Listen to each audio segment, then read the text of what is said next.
नमस्कार विद्यार्थी मित्रांनो, शालार्थ आयडी घोटाळा, हजारो शिक्षक आणि संस्था यामध्ये प्लस अधिकारी सुद्धा यामध्ये भरकटले गेले. नागपूरमधून सुरुवात झाली आणि सध्या नाशिकमध्ये येऊन थांबलेला हा घोटाळा आहे. ज्या नाशिकमधून मी तुमच्याशी बोलतोय, इथेच आजूबाजूला घोटाळे सगळे बसलेले आहेत, चालू आहेत. लक्षात घ्या. सो नाशिकमधली ही न्यूज आहे, शालार्थ आयडी घोटाळ्या संदर्भातली आहे. विभागीय चौकशी सुरू आहे.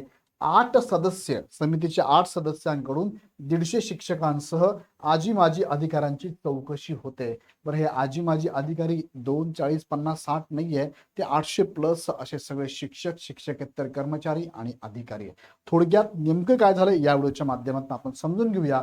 पण तत्पूर्वी तुम्हाला सांगू इच्छितो की ज्या शिक्षक मित्रांना, ज्या विद्यार्थ्यांना टीईटीची बॅच जॉईन करायची असेल, टीईटीचं मार्गदर्शन हवं असेल, तर इग्नाइट अकॅडमीच्या दोन्ही बॅचेस चालू झाल्या आहेत.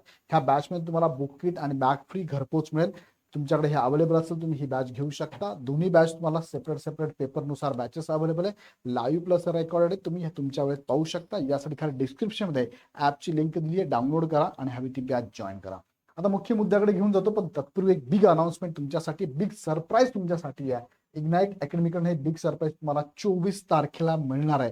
हे बिग सरप्राईज तुम्हाला बघायचं असेल तर खाली डिस्क्रिप्शनमध्ये लिंक दिली, त्या लिंकवर क्लिक करून आत्ताच बेल आयकॉन क्लिक करा आणि चॅनल सुद्धा सबस्क्राईब करा. कारण तुम्हाला इथून पुढे इग्नाइट अकॅडमी सेपरेट चॅनल दिलेला आहे. कशासाठी? शिक्षक भरतीच्या प्रत्येक गोष्टीची अपडेट तुम्हाला जर हवी असेल, मार्गदर्शन तुम्हाला हवं असेल, तर तुम्हाला हा चॅनल सबस्क्राईब करावं लागेल. बघा, इग्नाइट टीईटी टेट सीडी नावाचा, याची सुद्धा लिंक खाली डिस्क्रिप्शनमध्ये दिलेली आहे. लगेच चॅनल सबस्क्राईब करून ठेवा आणि बेल आयकॉन क्लिक करा, कारण यापुढील अपडेट तुम्हाला या चॅनलवरतीच मिळणार आहे. चला आता मुख्य मुद्द्याकडे घेऊन जातो. शालार्थ आयडी घोटाळा नेमका काय आहे? सोप्या भाषेत समजून घेतलं, एखाद्या खाजगी कंपनीमध्ये कर्मचाऱ्याला पगार मिळवण्यासाठी एम्प्लॉई आयडी असतो, तसाच शिक्षकांना शासनाकडून थेट पगार मिळवण्यासाठी शालार्थ आयडी दिला जातो. या आयडी मध्ये फेरफार करून शासनाचे कोट्यावधी रुपये लाटले गेले. हाच तो मुख्य घोटाळा आहे. म्हणजे शालार्थ आयडी बनवण्यात आला, शिक्षक नसताना सुद्धा एखाद्या व्यक्तीच्या नावाने शालार्थ आयडी बनवला गेला, किंवा इथे शिक्षक नसताना सुद्धा एखादा व्यक्ती भरला गेला, शिक्षकाचे त्याच्याकडे व्यावसायिक अर्हता, शैक्षणिक अर्हता नसताना सुद्धा शिक्षक म्हणून त्याला रुजू करण्यात आला आणि त्याचा शालार्थ आयडी बनवण्यात आला. आता या संदर्भात फार मोठं रॅकेट आहे. थोडक्यात जर बघितलं तर शासनाची फसवणूक करून कोट्यावधी रुपये लुटण्यासाठी बोगस खोटे शालार्थ आयडी बनवणे आणि वापरणे, यालाच म्हणूया आपण बोगस शालार्थ आयडी घोटाळा. आता हा शालार्थ आयडी बनवताना शिक्षण विभागाचे मोठे मोठे अधिकारी सुद्धा यामध्ये इन्व्हॉल्व आहे, कारण त्यांच्याशिवाय हे काम होणारच नाहीये. शालार्थ आयडी कुणी एकट्याने काढायची गोष्ट नाही, याला प्रोसेस लागते आणि ह्या प्रोसेसमध्ये बरेचसे चुकीची डॉक्युमेंट, खोटी माहिती प्रोव्हाइड करून हे शालार्थ आयडी काढण्यात गेले आणि याच्यावरती पेमेंट सुद्धा घेतलं गेलं. कित्येक वर्षापासून हे चालू आहे. कोट्यावधी रुपये यामध्ये लागलेले आहेत. कारवाईची सद्यस्थिती धक्कादायक आकडेवारी अशी आहे की 857 असे एकूण शिक्षक ज्यांच्यावर नाशिक रोड पोलीस स्टेशनमध्ये शासनाची फसवणूक केल्याचा गुन्हा दाखल झालेला आहे. आणि त्यापैकी पहिल्याच दिवशी म्हणजे 16 तारखेपासून इथे काय 16 तारखेला पहिल्याच दिवशी 150 पहिल्याच दिवशी विभागीय चौकशीला सामोरे गेले संशयित शिक्षक आहेत. त्याचबरोबर 8 सदस्यांची ही विभागीय चौकशी समिती, यामध्ये शिक्षण संचालक, उपसंचालक आणि वरिष्ठ अधिकारी यांचा समावेश आहे. ही समिती या पूर्ण शिक्षक, शिक्षकेतर कर्मचारी आणि अधिकाऱ्यांची चौकशी करत आहे. कुठे आहे? एसएससी बोर्ड कार्यालय नाशिक, या ठिकाणी ही स्थगित आहे, चौकशी चालू आहे. आता खरी जबाबदारी कोणाची? बळीचा बकरा की खरे सूत्रधार नेमकं कोण? आता बघा, एखाद्या व्यक्तीला म्हणजे शिक्षक म्हणून रुजू व्हायचं आहे, भले त्याचं डीएड बीएड असू देत, भले त्याचं शैक्षणिक व्यावसायिक अर्ध्या कम्प्लीट व्यवस्थित आहे, सगळं आहे, पण टीटी टेट नसेल, पण त्याला आम्हीच दाखवलं गेलं की अरे असं असं आहे, असं असं करशील, तुला आम्ही नोकरी देऊन टाकू, तुला आम्ही शिक्षक बनवून टाकू.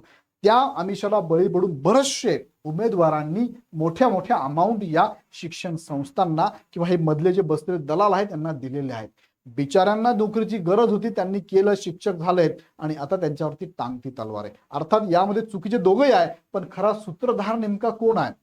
खरा सूत्रधार हे संस्था चालक किंवा ज्या ज्या संस्थेमध्ये हे जॉईन झाले किंवा ज्यांच्या मार्फत जॉईन झाले, हे खरे सूत्रधार आहे. यांनी आतापर्यंत कितीतरी असे बळीचे बकरे बनवलेले आहेत आणि आता बळीचा बकरा इथे शिक्षक बनतोय. शिक्षक कारवाईच्या नावाखाली अनेक सामान्य शिक्षकांना जाणीवपूर्वक फसवले जात आहे आणि त्यांना बळीचा बकरा बनवले जात आहे. खरं तर बघितलं तर संस्था चालक आणि अधिकारी हे हे बसलेले प्रोसेसमध्ये आहेत, त्यांना माहिती आहे हे तर नवीन आहे, हे नवीन यांना एंट्री करायची आहे. या मोठ्या घोटाळ्यामागे असणारे खरे मूळ संस्था चालक आणि भ्रष्ट अधिकारी यांना जास्त जबाबदार धरून त्यांच्यावरती कडक कारवाई करण्यात यावी. तुम्हाला काय वाटतं याबद्दल मला कमेंटवर नक्की कळवा. बघा, चुकीचे सगळेच आहे, फक्त एवढंच आहे की तीव्रता जर बघितली तर यांची खूप जास्त तीव्रता आहे. यांच्यामुळे हे बळीचे बकरी पडलेले आहे किंवा यांच्यामुळे यांनी हे सगळं मोहाला बळी पडून पुढे आलेले आहेत. सो सखोल तपास करून संस्था चालकांना जबाबदार धरावे अशी मागणी सुद्धा AB देशमुख पदाधिकारी राज्य मुख्याध्यापक संघ यांनी केलेली आहे. त्याचबरोबर आता ही जी शालार्थ ID घोटाळा जो हा घडत चाललेला आहे, बरेचसे जे रिटायर पण झालेले आहेत असे कदाचित त्या ठिकाणी शिक्षणाधिकारी, उपशिक्षणाधिकारी, संचालक, उपसंचालक हे अधिकारी सुद्धा सध्या इथे चौकशीला सामोरं जावं लागतंय. सो याच्या पाठीमागे पण बऱ्याचशा घटना घडल्यात. आत्ताची ही अपडेट तुमच्यापर्यंत पोहोचवली. सो विद्यार्थी मित्रांनो आणि शिक्षक मित्रांनो, असं कोणी तुम्हाला आमिष देत असेल त्याला बळी पडू नका. कारण बघा, चुकीच्या गोष्टीचा अंत होतो म्हणजे होतो, कधी ना कधी हे उघड पडतं आणि मग त्यावेळेस मात्र तुम्हाला मोठ्या गोष्टीला सामोरं जावं लागतं, मोठ्या संकटाला सामोरं जावं लागतं, मोठ्या गोष्टी तुमच्या बाबत घडू शकतात. सो आत्ताच काळजी घ्या, प्रॉपर प्रोसेसनी जा. तुम्हाला माहिती या संदर्भात कोर्टाने सुद्धा आदेश दिलेले आहे की शालार्थ ID घोटाळ्यामध्ये जे पवित्र पोर्टल मार्फत रुजू झाले ते ठीक आहे, पण पवित्र पोर्टल शिवाय जर ते नियुक्त झाले असेल शिक्षक म्हणून तर त्यांची योग्य पद्धतीने चौकशी करा असं पण सांगण्यात आलंय. बऱ्याचशा संस्थेमध्ये, बऱ्याचशा स्कूलमध्ये सुद्धा असं जर घडलं असेल तर नक्कीच याच्यावरती कारवाई होऊ शकते. सो ह्या शॉर्टकटनी अजिबात न जाता प्रॉपर प्रोसेस जाणं गरजेचं आहे. पण आता तुम्ही म्हणाल सर प्रॉपर प्रोसेस किती लांबली आहे? टेट मे जूनला झालेली आहे, 1 वर्ष होऊन जाईल, शिक्षक भरती होत नाही. सो याला काही अंशी कारणीभूत ह्या प्रोसेस पण आहे, ह्या सरकारी यंत्रणा पण आहे. लवकर करायचं नाही आणि लवकर करायचं नाही त्यामध्ये आपल्या पद्धतीने मध्ये काही शिक्षक घुसून घ्यायचे, काही गोष्टी वेगळ्या पद्धतीने करून घ्यायच्या. ह्या सगळ्या प्रोसेसला कारणीभूत खरं म्हणजे सरकार आणि ते यंत्रणाच आहे. सो याच्यावरती नक्कीच इथून पुढे लक्ष द्यायला पाहिजे. सरकारने पण यावरती वेळोवेळी आपणच लक्ष देतो, खरं म्हणजे शिक्षक भरती घ्या, इथे एवढ्या जागा, तिथे एवढ्या जागा, या संस्थेची आड यायला पाहिजे हे आपण सांगतो त्या विभागाला, पवित्र पोर्टलला ऍड येण्यासाठी. ते सगळं काम आपण करत आहोत, पण यंत्रणा मात्र निर्धास्त बसलेली आहे. नवीन GR काढण्यामध्ये व्यस्त आहे, नवीन नियम लावण्यामध्ये व्यस्त आहे आणि नवीन निकष लावण्यामध्येच व्यस्त आहे.